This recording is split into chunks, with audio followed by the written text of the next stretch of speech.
Hello, and welcome to the ThinkMHK Podcast, presented by the Manhattan Area Chamber of Commerce. On this episode, you will hear from two of the 2023 15 Under 40 recipients. The 15 Under 40 program selects 15 nominees each year to honor and recognize the accomplishments of outstanding young professionals who make a positive impact in the community and excel in their industry. We look forward to hearing their stories. Thanks for tuning in today. I'm your host, Jason Smith, President and CEO of the Manhattan Area Chamber of Commerce.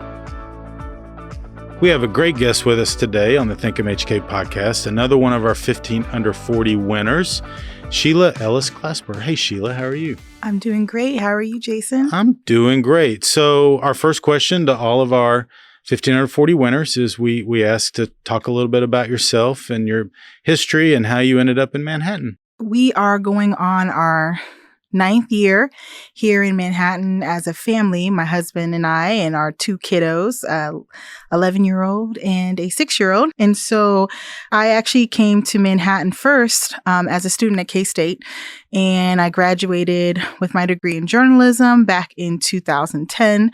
Moved out to the East Coast where I worked as a reporter for a few years before we ended up coming back to this area. And so I did not expect to come back to Manhattan. I kind of thought that once I graduated, then I was going to be like out of here. I born and raised in Topeka, so I'm a Kansan.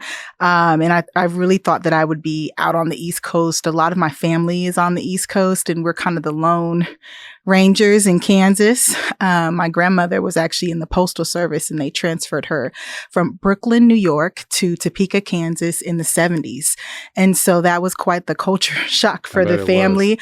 But my immediate family is in Topeka. And so Manhattan is close, but not just like around the corner, as well as just having the support of the university. My husband still works at the university, and myself when we first moved back here 9 years ago. And you own your own business? Yes, I am the CEO and founder of SEG Media Collective. We are a social media management and branding company. We are in our 7th year of business, and the pandemic actually helped us to grow.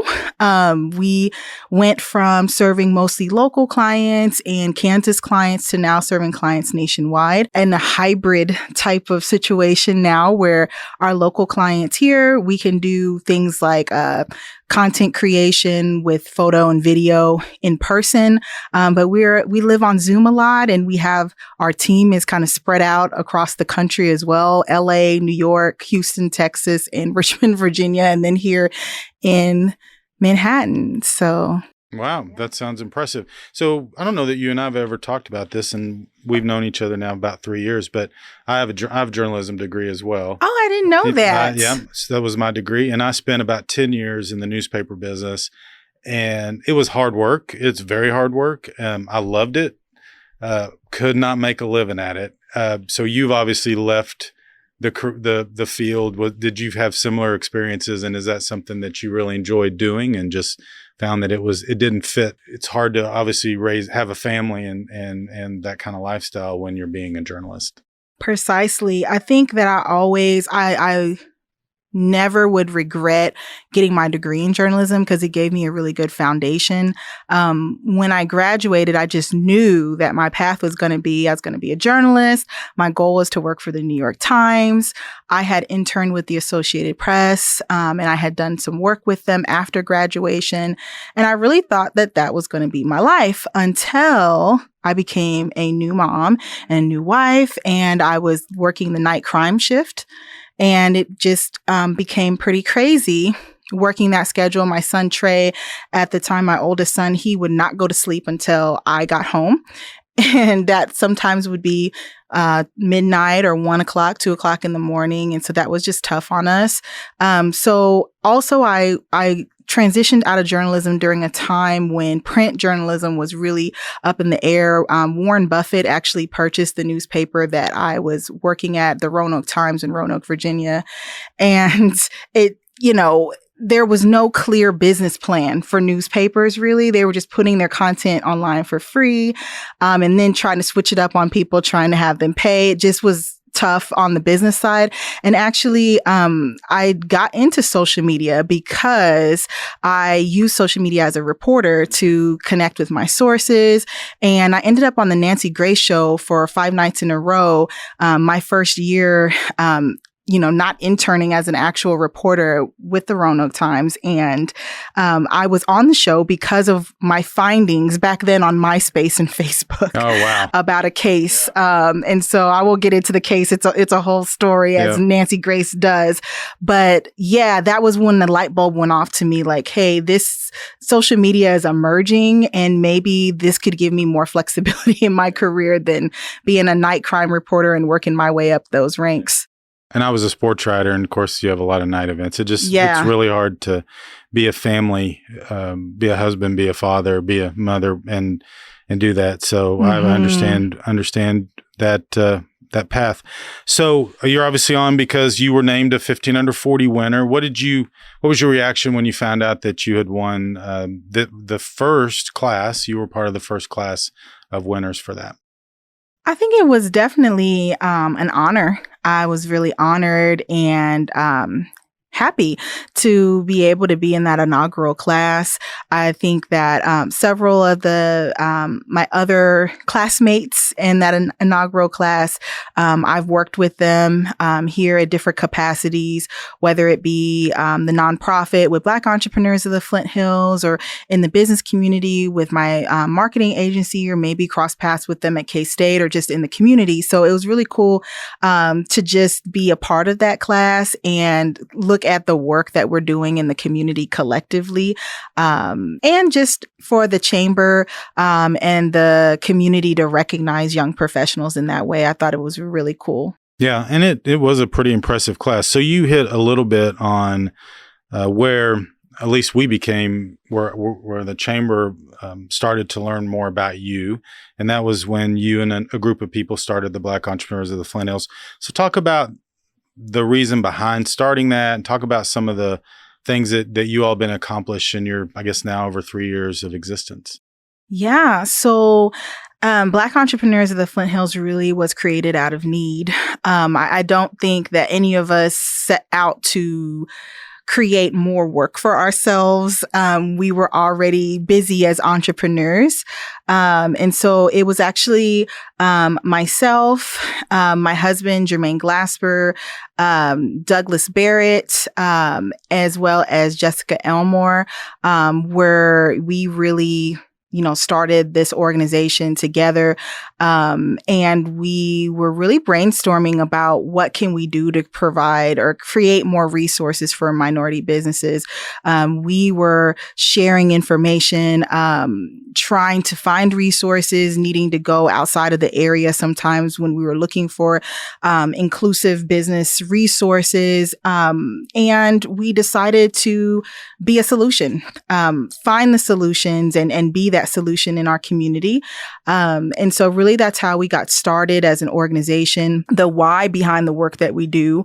And we ended up finding this out kind of more accidentally. I don't think that we were necessarily looking at statistics when we first started the organization, but we ended up finding out more about the racial wealth gap, and that Black families earned 10 times less, or their overall wealth as a family is 10 times less of that of white families. And we really believe that entrepreneurship can bridge the gap when it comes to creating wealth, opportunities for Black families specifically. And we have experienced that ourselves. However, just as Black women are the fastest growing group of entrepreneurs in the nation, we are also the least funded. And so there is a gap, opportunity gap when it comes to access to capital. And so with that gap, we've also found through research and through data collection of our members, we have 100 Black-owned businesses in the Flint Hills area that are affiliated with the organization. we found that it's not just access to capital, right? It's also culturally competent business resources. And someone may ask, what is that? Like, what is culturally competent business resources? That means just recognizing that there are different barriers and challenges that really different groups of people experience on a different level that can impact their journey in entrepreneurship. It can impact how they're able to succeed or fail in business. And so we want to be that solution to help create a safe space where Black entrepreneurs can succeed, can thrive, can connect to resources like the Chamber, like SBDC, like Network Kansas, and other resources across the state and even nationally that they may not know they have access to. And so really that's how the organization started. And as far as really the work that we've been able to do in this really 3 years that we've been operating as a 501c3 is really creating the safe space that we talked about. We have now, I just found out today, 6 of our members who have their products selling in Hy-Vee grocery stores. We were able to create a relationship with Hy-Vee. My son, who is 11 years old, he owns a business called Trey Squeeze. It's a lemonade business that he started right here at the Manhattan Farmers Market and quickly grew from there. He started that when he was 9 years old, and then he started selling in Hy-Vee grocery stores.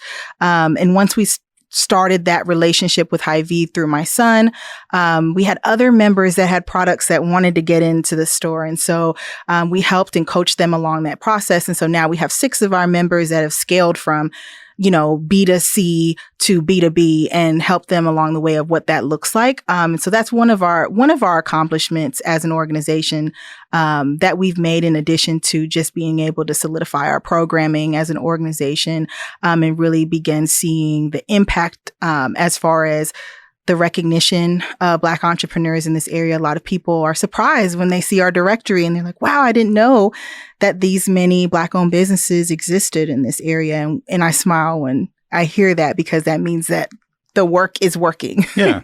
And so a couple of things that you just said. First of all, shout out to our local Hy-Vee, because they are really aggressive in promoting local business, particularly minority-owned businesses. And so very thankful that they have done that. But you all then have really helped us become more aware of these situations. And so we've adapted some of our strategies to incorporate your strategies, including funding models and how can we generate funds for startups. And we've created a DEI committee that's now a standing committee of the Chamber, and Doug Barrett is our chair. Mm-hmm. Jessica Elmore is our consultant. You are an ex officio member of our board now too. So we appreciate all the work that you've done with that. And then the last thing, I know you got to be proud of Trey. What do you call yourself? The momager. Yeah. So talk about Trey's business. What's he doing, and how's he doing right now? Yeah, I think that's really, when I think about Trey and his business, I think about the quote, you can't be what you can't see. And Trey, as a 9-year-old kid wanting to start his own company at the time, we thought it was just going to be a lemonade company, a lemonade stand. Dad was trying to just get him to be at the end of the street, set his lemonade stand up. But because of his exposure to entrepreneurship from a young age, my agency actually did a rebrand with the Manhattan Farmers Market and creating their new logo. And so he was exposed to the farmers market. My uncle owns a barbecue business, Smoking H's Meats, and he would help my uncle out sometimes at the farmers market and realized there were no drink vendors there at, during that time. He said, Mom, can I set up a lemonade stand? And we say, son, that's a process. Like, we have to get tax IDs and you got to get a business license. Like, you can't just set up a lemonade stand. Like, there's a process. And he says, well, don't you know how to do that? So there was no fear, for this 9-year-old in starting this lemonade business in the middle of a pandemic at the farmer's market. And then after a couple of Saturdays of him selling out of his lemonade, he really started, seeing things. And it's just cool to see how, children and youth are influenced by the people that are around them. In this case, my son was around entrepreneurs a lot. So for him, it was something that he loves. He loves Shark Tank. That's his favorite show. When we asked him, what's your goal with Trey's Squeeze Lemonade, which he came up with the name. He came up with his own logo. So we wanted to test him to see how serious you are about this. And he says, well, I want to be in stores nationwide one day. And that was like his goal. I told him to put that out into the ethers, put it on your social media. I was teaching him how to manage his own Facebook page. He put it out there, and literally the next day he got an inbox direct message on Facebook from the catering manager at Hy-Vee saying that she wanted to meet with him. And so that was really how Trey Squeeze came to be. And he is definitely well on his way. Well, I think that's a cool story. And I think a tribute to you and your husband for being the inspiration to making a kid want to do that. I think that's awesome. Another thing you said that I appreciate and have repeated many times, and why we're so engaged with entrepreneurship is, to me, it really is owning a business is where you see generational wealth created. And the more we can get people, really everyone in the central part of the U.S. where we have less wealth than they do on the coast, if we can get more people thinking about that, particularly in the minority communities, I think we can start seeing some of those challenges that you talked about overcome. And so, and I appreciate you saying that a lot, and I try to repeat it and give you credit for that. But why have you talked about how you ended up here and it was unexpected. Why have you decided to stay here? I would say opportunity, because Kansas is my home. This is, the place that I was born. And although I have lots of family on the East Coast, when I came back as an adult with a family, I think my mindset kind of shifted. And also from running my marketing agency to where we're remote working with companies across the nation, even working with Fortune 100 companies, and learning that really your location doesn't necessarily, you can do a lot wherever you are. Like it's not that this mindset of, oh, I'm in Kansas and I'm limited in opportunities. Really, your mindset is where it starts. And so for me, I think that staying in Kansas and staying here, particularly in Manhattan, I've been able to see the growth of Manhattan since I was, high school student coming to junior days at K-State all the way to starting, my freshman year back in 2005, and seeing from then until now how much Manhattan has changed, how much it's developed, getting involved with our local economy and economic development, and really seeing even some of the gaps, but I call them opportunity gaps, just like with the investment continuum fund. That is really showing progress, that is something that we didn't have even last year, but now that's going to be a resource for entrepreneurs in our community to be able to have that first step in accessing capital to grow, to bridge that gap, and create generational wealth. It's so exciting. So that's why I've stayed, is because of the opportunities that I've seen.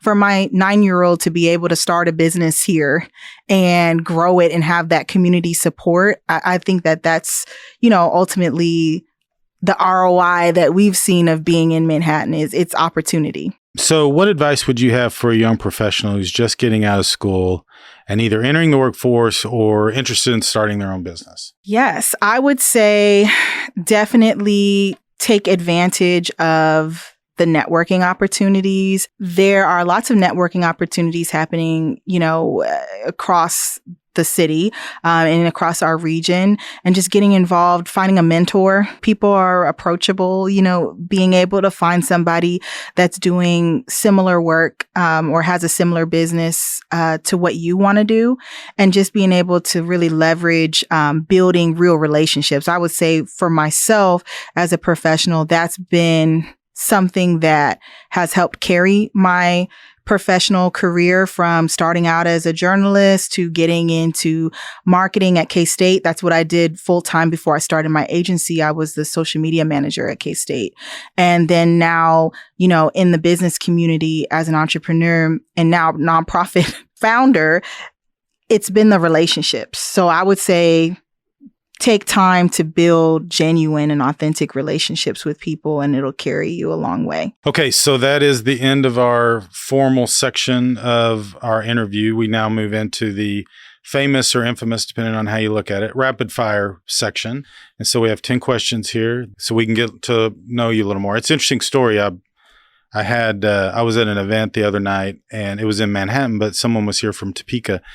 And she walked up to me, and I just met her, and she goes, "Oh, I listened to your podcast." And I said, "Oh, really? Well, that's very nice. Thank you." And she said, "Yeah, you should really do more of the rapid fire. That's the part that I really enjoy listening to." So people seem to like it. And so it helps us learn more about the people that are engaged in the chamber in our community. So are you ready? Yep. Okay.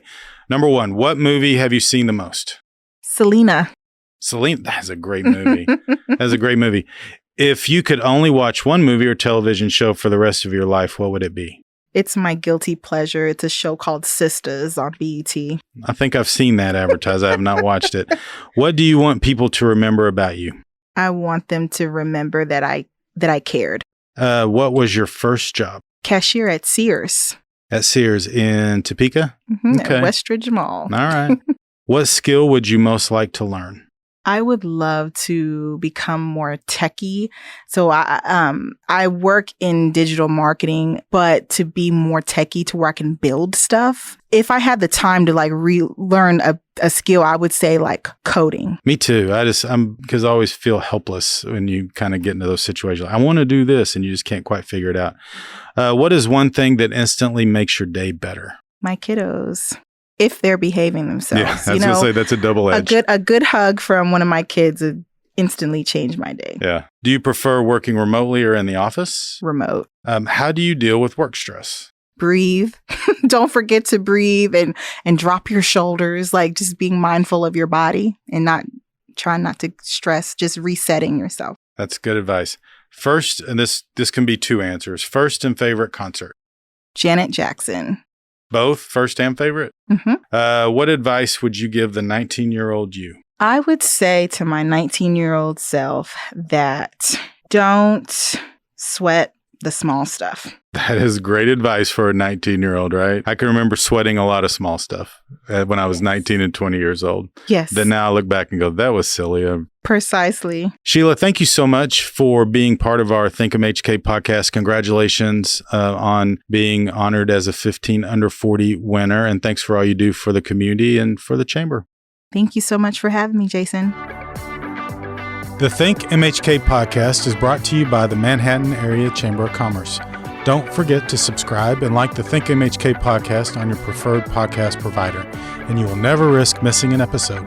If you enjoyed our show, please give us a 5-star rating and leave a review. To find out more about today's topic or other chamber activities, please go to manhattan.org. And now back to today's show. We have with us one of our 15 under 40 winners this year from ERA High Pointe Realty, Marc Kent. Hey, Marc. Hey, Jason. How you doing? Welcome to the ThinkMHK podcast. Thank you so much. So, Marc, tell us a little bit about yourself and how you ended up in Manhattan. I originally came to Manhattan as a student. I started as a freshman in 2012. I am originally from Eastern Colorado.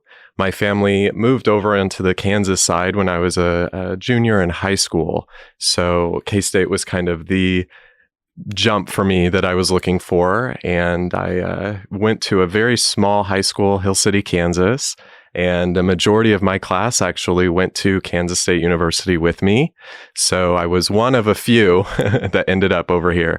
But I graduated in 2016 and I jumped right into the community right afterwards. Awesome. So how small of a high school? What was in your graduating class? We had 28 that graduated with me. We were one of the bigger classes, but 3 of those students were foreign students. Tell me what your reaction was to being named one of the 15 under 40.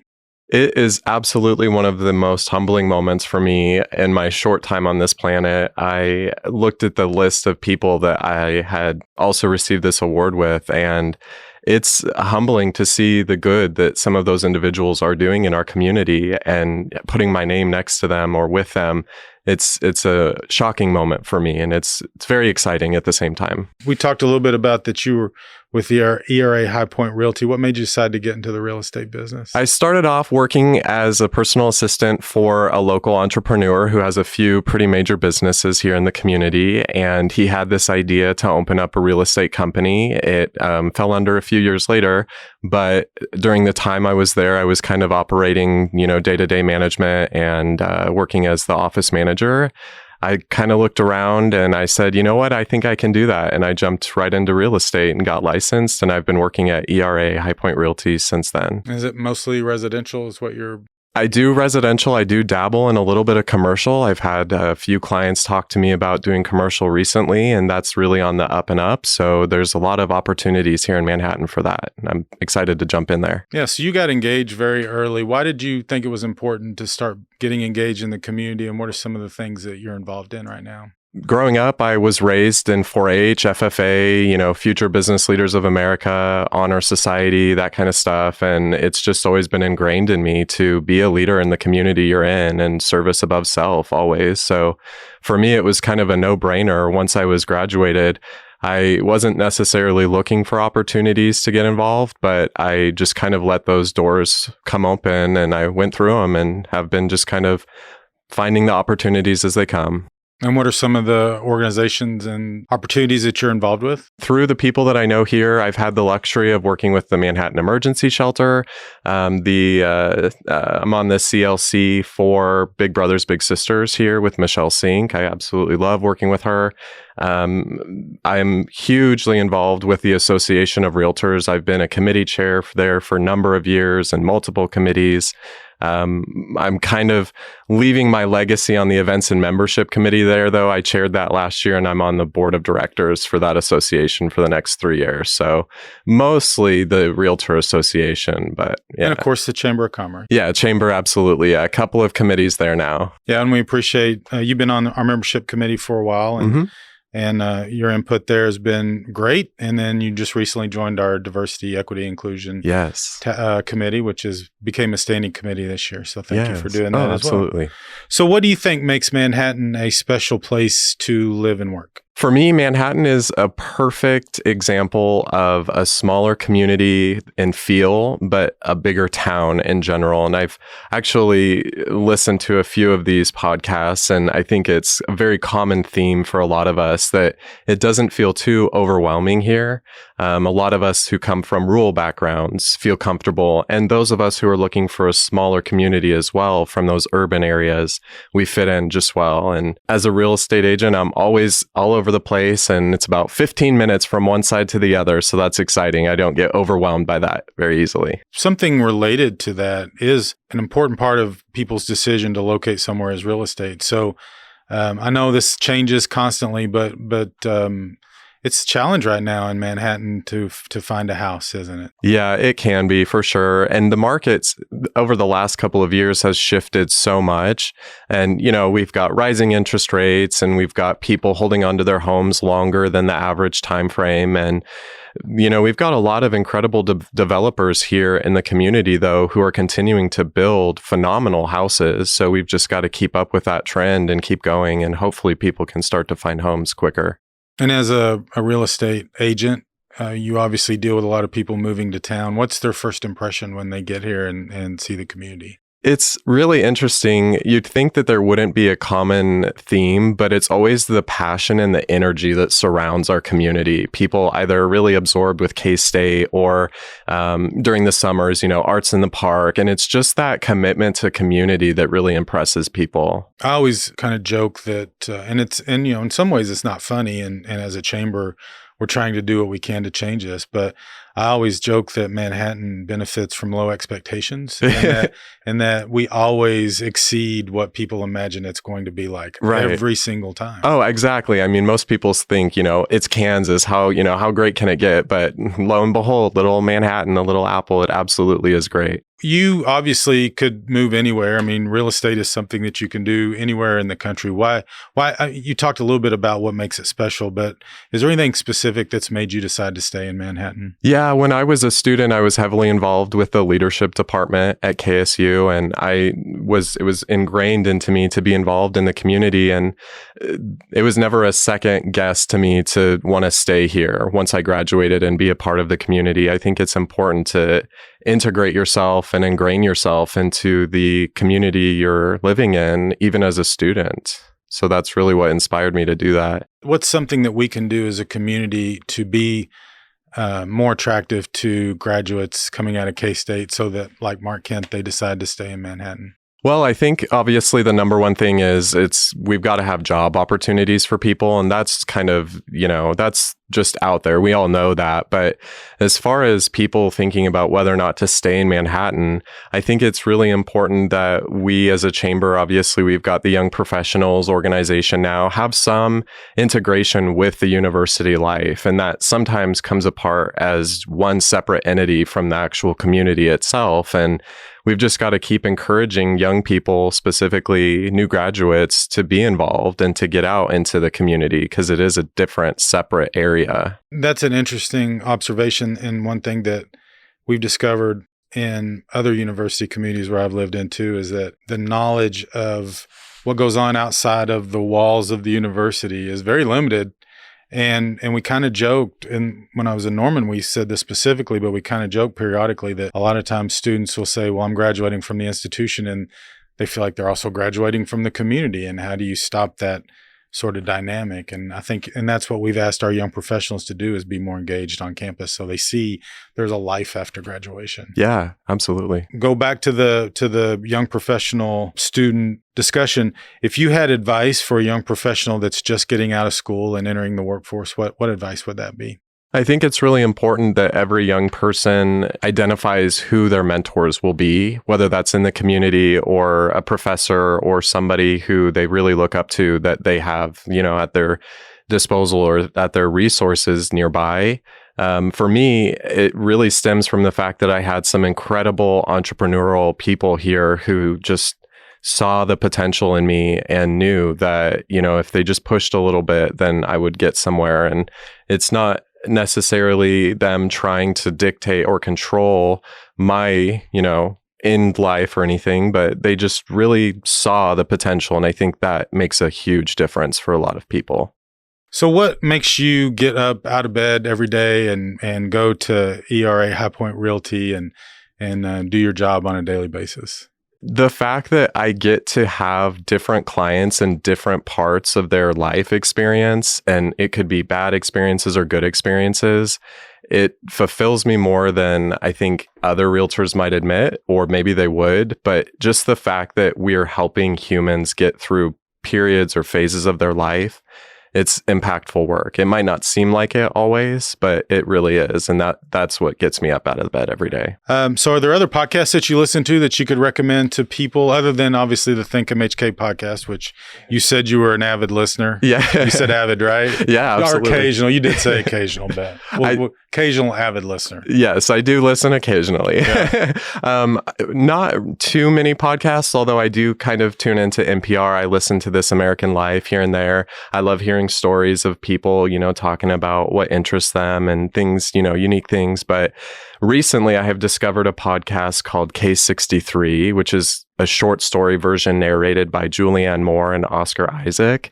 It's really gotcha catching. It's really, really quick to get your attention. And it's about a time traveler essentially who has a psych evaluation, and you kind of follow that process. And honestly, it's really, really great. So highly recommend it. Cool. I might have to check that out. Yeah. Okay. So that's the end of the get to know Marc in a broader sense. We have 10 questions ready for you to answer. So you think you're ready? I'm ready. Okay. So here we go. Number 1, do you have any hidden talents? I do, actually. So growing up, my dad and my brother were heavily involved with shooting sports. And so I kind of jumped in with them. And a few years ago, I did 22 rifle and I went to state with a Colorado team, and we placed pretty well, but I also do archery as well. And those are fun pastimes for me. All right. Well, that's an interesting talent. So describe your perfect day. My perfect day is generally most Saturdays when I can get up and go to the downtown farmers market and shop amongst all of the vendors in town, and then absolutely head out to the Kanza and spend some time out in nature. What do you want people to remember about you? First and most importantly, I hope my kindness. I think that's a trait that is generally lost amongst people very quickly, and commitment to service. Who inspires you the most and why? That's a question that I think has a lot of different meanings, and you can go a lot of different directions with it. For me, my family absolutely is a big inspiration and motivation, and my family's history specifically, I want future generations to feel like they have more power and more ability to make their lives better. So that's what inspires me. What skill would you most like to learn? I would love to learn languages, and I think that's a really common answer for a lot of people, but I also would really love to learn music and instruments. I actually picked up playing banjo during COVID. So, Can you keep that tuned? That's what most people find the hardest part about playing banjo is actually keeping it in tune. It's difficult. It's hard. I think you have to have a trained ear for it. So I struggled a little bit in the beginning. Yeah. It is a cool instrument, though. I like it. Okay. So where is the coolest place you've traveled? Absolutely. For me, I would say Italy. I had the opportunity to go there right after high school, and we went from Milan all the way down to the southern part, and it's just full of culture and history and architecture, just an awesome place. Yeah, I'd like to go to Italy sometime. I have not had the chance to do that. This is always a really fun question, so I'm interested to see the answer to this. What is the most ridiculous thing you believed as a child? Oh, yeah. This one I was thinking about a long time. So my family had a farm, and every time it would rain, my brother and I would run down to our family farm pond, and I would always find tons of tadpoles just swimming around. And I used to actually believe that tadpoles came from raindrops, believe it or not. Interesting. That is obviously ridiculous, but as a child, that might be something that's logical. So I can't tease you about that too much. Do you prefer working remotely or in the office? I always joke around that my car is my mobile office. Right, sure. Yeah. For a realtor, so absolutely. It's absolutely hybrid. Office time is important to get things done, but I'm usually on the run. Yeah. And usually realtors aren't making money sitting in the office. Exactly. Right? How do you deal with work stress? For me, that's tough, but I love to garden during my spare time. Obviously, living in Kansas, we don't have gardening weather for winter time, but I've brought plants inside, and I like to do houseplant stuff and just spending time in quiet and just maintaining those plants. It's kind of a de-stressor and relaxer for me. Last question. What advice would you give the 19-year-old Marc Kent? For me, that advice would be keep going, get involved, don't be afraid to take chances, and don't be afraid to put yourself out there and meet people. Amazing things happen. Well, Marc, thank you for being on the ThinkMHK podcast. I do have to tell you, because I really got to know you about a year ago, and every time I hear your name, it obviously reminds me of Superman. Yeah. I'm sure you've gotten that over. I have, yes. Do you have any relatives named Clark? No, okay. I don't, but I don't think... Marc Kent from Kansas is from small town Kansas. Exactly. Yeah. I mean, I get that a lot from a lot of people, and I usually just chuckle at it. That's to be compared to somebody, Superman, that's an incredible person, right? There you go. Well, thank you again for being on the show. Congratulations on being named 15 under 40, and I'm sure we'll be seeing you around. Thank you so much.